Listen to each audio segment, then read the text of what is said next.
Okay, so last time we were talking about America during the Depression, just kind of doing a little intro here. The first specific thing that I want to talk about is the rise of unions and union membership during the Great Depression. So, there are two important pieces of legislation that were passed during the New Deal that helped unions form, organize, and have more rights, which was a big emphasis of FDR and his administration and kind of the New Deal coalition. They really felt that union membership would help address many of the things that caused the Great Depression. It would help wages increase, it would give people more purchasing power, it would make the workplace safer, and it would start to give workers more of a return for the work that they put in by giving them a better wage, by giving them a pension, and then a lot of the things, again, that had gotten us here, people not having purchasing power would start to be addressed, and then also by unions having pensions, then there'd be a safety net for after people retired. They'd have money, and they wouldn't be reliant on the government for it. All right, so a couple of the reasons why the New Dealers, FDR and others, felt that increasing the amount of people in unions was going to be very important. Now, some specifics here. The two pieces of legislation that I referenced. The NIRA in 1933. That is the National Industry Recovery Act. Okay, National Industrial Recovery Act, and then the Wagner Act of 1935. The Wagner Act is also known as the National Labor Relations Act. These made long-lasting changes by making unions legal. So now we have a firm, solid foundation that unions are legal. Their legality cannot be challenged anymore. It also gave unions rights, like you can add members, you can charge members dues, aka fees, to be part of the union, so that way you can have an organizational structure to get things done. It also gave them the very important right, the most important right that a union has, which is the right to collectively bargain. Now, I believe in most classes this is something that's come up during the year, but just a quick recap, the idea of collective bargaining is the central concept of unions. This is where leadership from a union and leadership from a company. Okay, so union leadership and what you would call management, the management structure from a company. They sit down and they collectively, together, they bargain for what wages, pensions, benefits are going to be for the workers. So an example of this, and this happens on a regular cycle where there's a union in place. Okay, so let's say you're on a yearly cycle. All right, so the leaders of the union are going to sit down with the leaders of the company, and let's say the company is doing well and everyone knows that profits are up. The union says we want a 5% raise and we want an extra 1% put into our pension, into our retirement fund. Management says, no, that's too much. Well, then they bargain, and eventually, you try to meet in the middle, right? That's collective bargaining. It's like collective agreement, joint decision making, so that way people in the union can have good benefits, good wages. Also, you get a lot of like workplace safety stuff put into that too. So the NIRA and the Wagner Act both increase the legality or establish the legality of unions, and then give unions the right to collect dues, so that way they can have a good organization and then collectively bargain with their employers. So these are both really important. So as a result of this, we saw a huge increase in union membership during the Great Depression and during the New Deals. If we look around FDR's election in 1932, there's about 3 million people in unions. If you flash forward to 1941, 9 years in the future, right to the start of World War I, now there's over 10 million people in unions. So their union membership more than tripled during this time period because it was finally legal to have them, and they could finally get things done too, because now they could charge their members fees and then use those fees to create a management or an organizational structure to then collectively bargain with management. So a huge increase in membership, and they were effective. They were very effective, especially after World War II.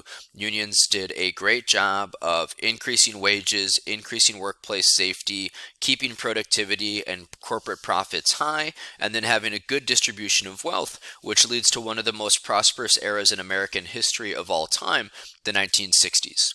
So lots more people getting involved in unions across all industrial organizations. Now, there were a couple strikes during this time period. A couple of them are interesting to look at.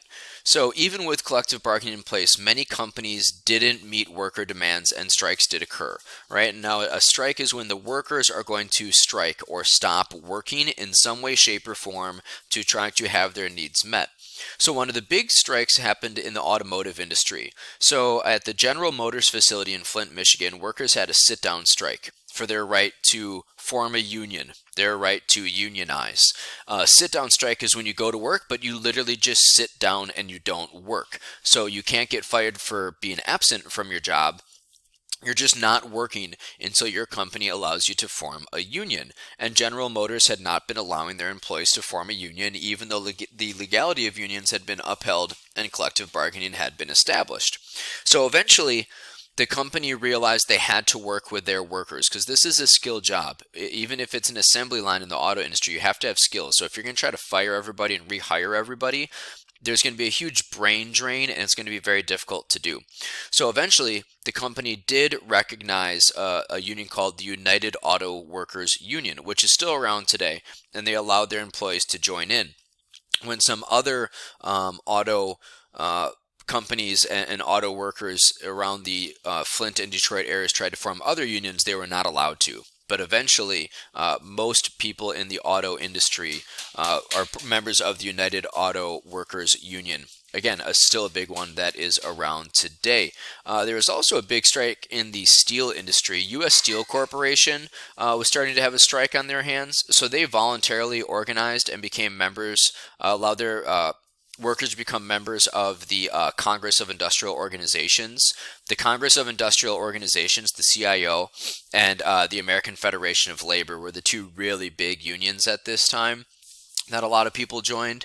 Again, that's the American Federation of Labor and the Congress of Industrial Organizations. And then, like we just talked about, the United Auto Workers. So U.S. Steel, the giant steel company we've talked about before, they allowed their workers to join the CIO, the Congress of Industrial Organizations. But not all, steel industries were in on this, or steel companies in the industry were okay with unionship.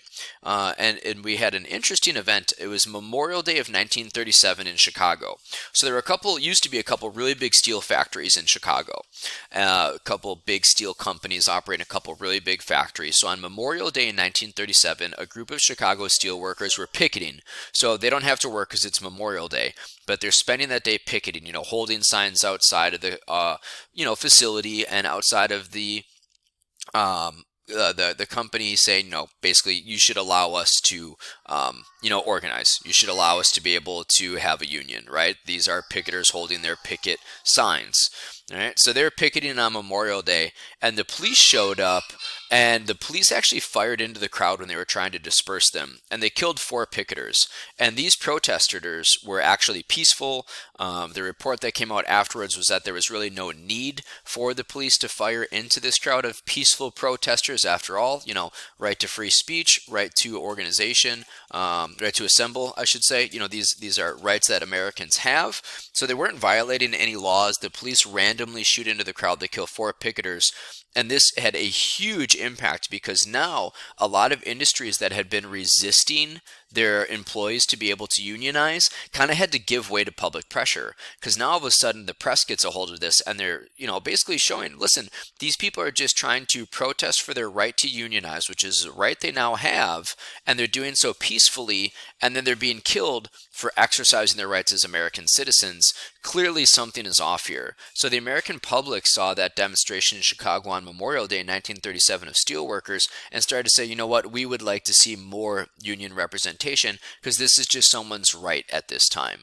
So the time was right during the Great Depression for membership in unions to increase. After that event in Chicago on Memorial Day, of course, all of them were able to join unions, and then it just ripples, right? The United Auto Workers are in unions, steel workers are in unions, and then it just goes out to smaller companies and other industries, and we see again over a threefold increase in union membership during this time, and then we'll see more people in unions after World War II when we have another big surge in industrialization and factory work in the United States that will lead to widespread prosperity in the 1950s, and even greater widespread prosperity in the 1960s. So unions are an important aspect for American life during the Great Depression. Now, when we come back next time, we're going to talk about what life is like for various groups during the Great Depression, but that'll do it for today. All right, so flip over to the assignment section and make sure to take the quiz about my little intro and unions during the Great Depression. And I will see you next time, ladies. Great job. Adios. Hasta luego.